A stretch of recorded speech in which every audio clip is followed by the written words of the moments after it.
अस्सलाम वालेकुम class 7th। आज हम लोग अपना यूनिट नंबर 6 स्टार्ट करेंगे, डायरेक्ट एंड इनवर्स वेरिएशन। तो हमारी जो सबसे पहली एक्सरसाइज है 6.1, हम उसको सॉल्व करते हैं। 6.1 में आपको क्वेश्चन नंबर 1 में कह रहा है if a ratio b is equal to 3 ratio 5 and b ratio c is equal to 5 ratio 6 than find a ratio b ratio c। तो हम इसे सॉल्व करते हैं। जो वैल्यूज़ ने आपको कहा है फाइंड करने के लिए a ratio b ratio c, हम उसको सबसे पहले ऊपर लिख लेंगे। उसके बाद उसने हमें दी थी a रेशो b की वैल्यू 3 रेशो 5, तो a के नीचे 3 की वैल्यू, रेशो का साइन, रेशो के नीचे b के नीचे आपकी b की वैल्यू आ जाएगी जो कि 5 है। देन आपके पास b रेशो c है, b के नीचे आपके पास b की वैल्यू 5 और रेशो का साइन और c की वैल्यू c के नीचे आ जाएगी। अब आपने क्या करना है, 3 को 5 से मल्टीप्लाई करना है तो 15 आ जाएगा। 3 5 ज़ा 15, रेशो का साइन 5 5 ज़ा 25 और 6 को 5 से मल्टीप्लाई किया तो 30 आएगा। यानी आपने इसको इससे मल्टीप्लाई किया, फिर इसको इससे मल्टीप्लाई किया 5 और 5 को, और 5 को 6 से मल्टीप्लाई किया तो 30 आ गया। अब हमने देखना है कि ये किसी एक टेबल पे सिंप्लीफाई होते हैं। इनमें से कोई जो है, कोई भी जो वैल्यू है वो किसी एक टेबल पे जा रही है।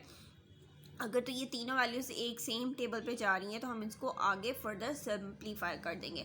तो हमारे पास ये 5 के टेबल पे जो है वो फर्दर सॉल्व होती है। तो 5 3 ज़ा 15, 5 5 ज़ा 25 और 5 6 ज़ा 30। तो a ratio b ratio c आपके पास जो है वो इक्वल है 3 रेशो 5 रेशो 6 के। क्वेश्चन नंबर 2 में आपसे कहता है if r ratio s is equal to 1 ratio 4 and s ratio t is equal to 2 ratio 3 then find r ratio s ratio t। R ratio S ratio T आपने find करनी है। Are और S आपके पास था 1 ratio 4 का, और S और T आपके पास रेशो थी 2 रेशो 3 में।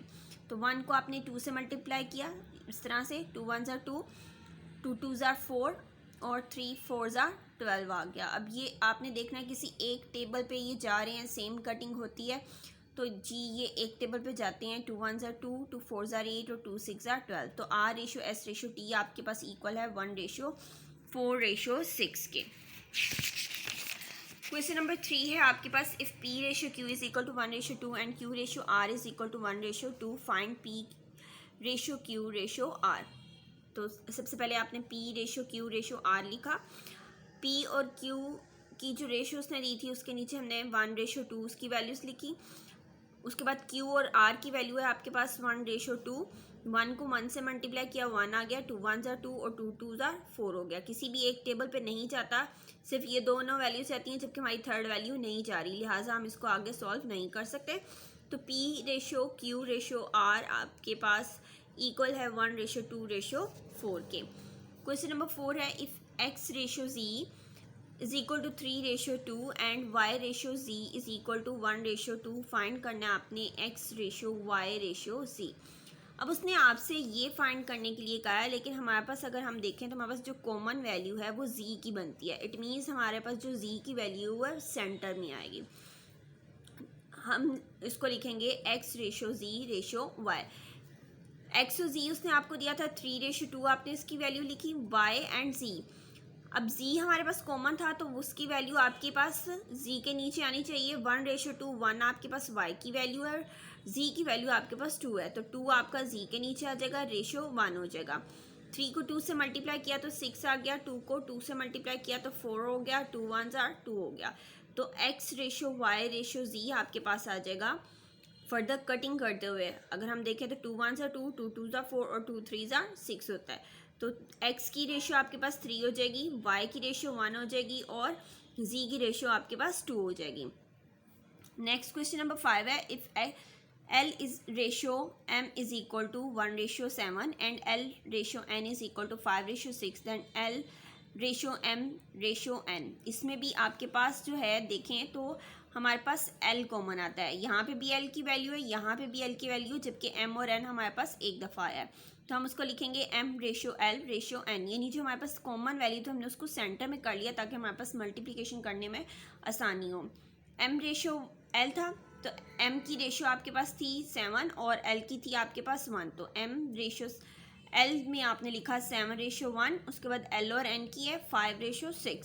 7 को 5 से मल्टीप्लाई किया 35, 5 को 1 से मल्टीप्लाई किया 1, से मल्टीप्लाई करके तो 5 आ जाएगा, 1 को 6 से मल्टीप्लाई करेंगे तो 6 आएगा। फर्दर किसी पे भी ये नहीं जाते, लिहाजा हम उसको जिसने हमें रिक्वायर्ड किया था उस फॉर्म में लिखते हैं L ratio M ratio N। L की हमारे पास निकली थी 5, M की 35 और N आपके पास 6 है। क्वेश्चन नंबर 6 में आपसे कहता है in a bakery the ratio of the sale of bread to eggs is 2:3, यानी ब्रेड टू एग उसने आपको दिया 2:3 and sale of eggs to milk, egg ratio milk आपके पास आ गई 3:1। Find the continue ratio of bread eggs and milk. तो आप उसको सॉल्व करेंगे। Sale of bread to eggs है आपके पास 2:3, sale to eggs to milk है आपके पास 3:1। फाइंड करने को उसने कहा है bread ratio eggs ratio milk. Bread के नीचे आपने ब्रेड की लिखी 2:3, एग्स की हो गई, और एग्स और मिल्क की है 3:1। 2 को 3 से मल्टीप्लाई किया 6, 3 3s are 9, 3 1s are 3।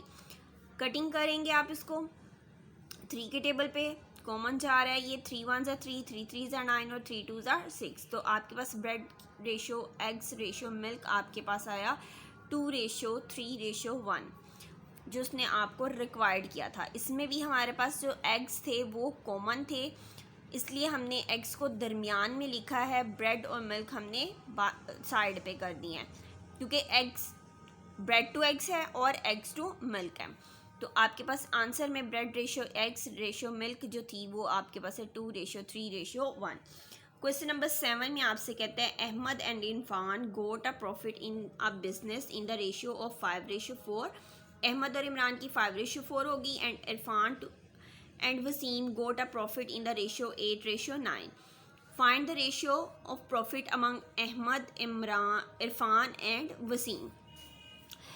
तो उसने आपको अहमद और इरफान की रेशियो 5:4 दी है, इरफान एंड वसीम की रेशियो 8:9 दी है। अब यहाँ पे इरफान है और यहाँ पे इरफान है, इट मीन्स कि हमने इरफान को सेंटर में जो है वो लिखना है ताकि हमारे पास रेशियोस बनाते हुए प्रॉब्लम ना हो। अहमद रेशियो इरफान रेशियो वसीम, अहमद और इरफान की रेशियो थी आपके पास 5:4, अहमद की 5 और इरफान की 4। नेक्स्ट आपके पास है इरफान एंड वसीम, इरफान की रेशियो 8 थी और वसीम की रेशियो 9 थी। 5 को 8 से मल्टीप्लाई किया 40, 8 को 4 से मल्टीप्लाई किया 32 और 4 को 9 से मल्टीप्लाई किया तो 36। नेक्स्ट ये 4 के टेबल पे जो है वो जा रहे हैं, तो 4 9s are 36, 4 8s are 32 और 4 10s are 14। फर्दर ये किसी पे भी सिंप्लीफाई नहीं होते, लिहाजा आपके पास रेशियो है Ahmed ratio Irfan ratio Wasim is equal to 10:8:9। Question number 9 में आपसे 8 में कह रहा है according to the survey the peoples liking for chicken and mutton are in the ratio of 2:1। Mutton और चिकन में आपके चिकन एंड मटन के दरमियान में रेशियो है 2:1 and the peoples liking for chicken and beef in the ratio of 5:2। जो लोग chicken और बीफ पसंद करते हैं उनकी रेशियो है 5:2। Find the ratio among likes of chicken mutton and beef. यहाँ भी अगर हम देखें तो हमारे पास रेशियो बनती है चिकन एंड मटन की, और नेक्स्ट है हमारे पास चिकन एंड बीफ की। इट मीन्स चिकन हमारा कॉमन है, इसको हमने सेंटर में लिखना है। तो हम इसको सॉल्व करते हैं। Mutton ratio chicken ratio beef. Mutton आपके पास है मटन एंड चिकन है 1:2 और बीफ और चिकन के दरमियान में आपके पास आएगा रेशियो 5:2। 5 को 1 से मल्टीप्लाई किया तो 5 आ जाएगा, 5 को 2 से मल्टीप्लाई करेंगे 10 आ जाएगा, 2 2s are 4 हो जाएगा। फर्दर ये किसी एक भी टेबल पे सिंप्लीफाई नहीं होता, लिहाजा हम इसको यहीं पे रहने देंगे। According to question statement mutton ratio chicken ratio beef आप आंसर लिखेंगे इज इक्वल है 10:5:4 के।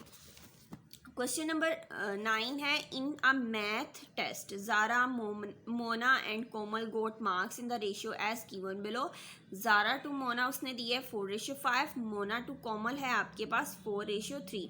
उसने कहा कि आपने कंटिन्यूड रेशियो मालूम करनी है जो कि मार्क्स ऑब्टेन कर रही हैं ज़ारा मोना एंड कोमल के दरमियान में। यानी मोना हमने दोनों में कॉमन आ रही है तो वो सेंटर में आ जाएगी। ज़ारा रेशियो मोना रेशियो कोमल, ज़ारा और मोना की रेशियो थी 4:5 और मोना और कोमल की रेशियो थी 4:3। 4 4s are 16, 5 4s are 20, 5 3s are 15। किसी एक टेबल पे ये नहीं जा रहे हैं, लिहाजा ये यहीं पे जो है हम उसको रहने देंगे। Zara ratio Mona ratio Komal is equal to 16 ratio 20 ratio 15 आपके पास इसका आंसर है। उम्मीद है आप लोगों को तमाम क्वेश्चन जो हैं वो अच्छी तरह से समझ आ गए होंगे। इंशाल्लाह अपनी नेक्स्ट एक्सरसाइज के साथ मिलते हैं। अल्लाह हाफिज़।